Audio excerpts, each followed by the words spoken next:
masasabi mo? Ha? Masasabi mo, proud na proud. Napakagaling naman din. Alam ko naman yun, lagi niya naman po sinasabi sa akin yun. So, maraming salamat po. Siyempre kay Eric din kasi hindi niya ako pinabayaan. Every time na may maririnig siya sa akin mali sa mga kanta ko, inaayos na agad yun. So, manager ko to eh. Hindi, I just want her to be her best friend. Because it's her first.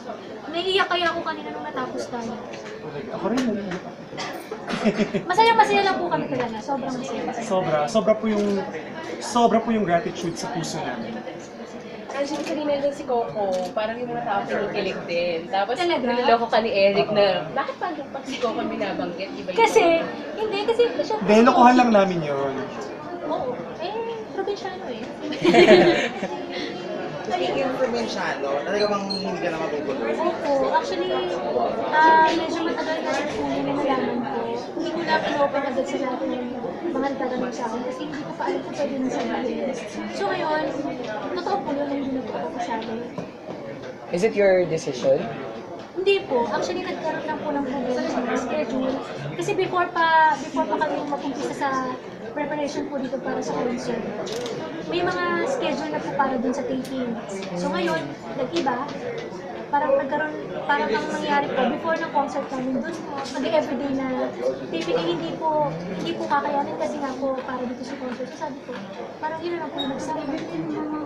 Sabi niya nakanta niyo kanina yung This Is The Moment, tapos yung sa isang Ako naiiyak ako. Pinipigilan ko na nga lang eh. So far ba, naisip niyo na na-achieve niyo yung biggest dreams niyo? Ako, I'm living it.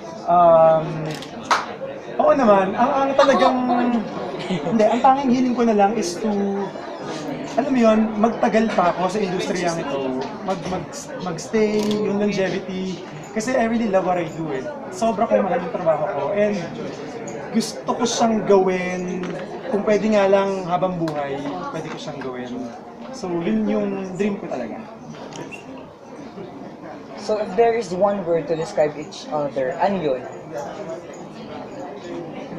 Ako, si Angeline, open siya sa lahat ng bagay para matuto. Pati yung nakikita ko, yung drive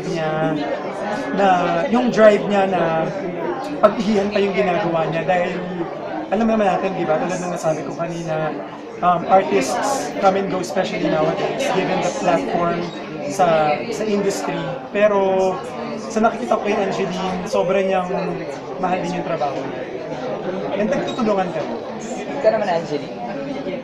How do you describe Eric? Si Eric parang itong parang coach. Parang guru ko to eh. Kasi, sobrang ko na-appreciate yung concern niya sa akin, lalo sa trabaho ng dalawa. Saka hindi siya nahihiya sa akin mag-open ng mga bagay na personal about sa akin. Kasi nga, si Angeline, kapag sinabi mo sa kanya, iti-take niya yun constructively. Hindi siya yung magagalit, ma-offend, hindi ganun. Dahil alam niya naman, kilala niya naman ako pag nagsabi ako sa kanya, totoo yun eh. Kesa sa ibang tao niya pa malaman, sa akin niya muna malaman. Open naman ako sa lahat, huwag lang sa mga ex niya. Guys, pag ano po kami na, last 2 questions. Finish na. Finish ka na? Okay na. Thank you. Thank you guys. Salamat sa inyo.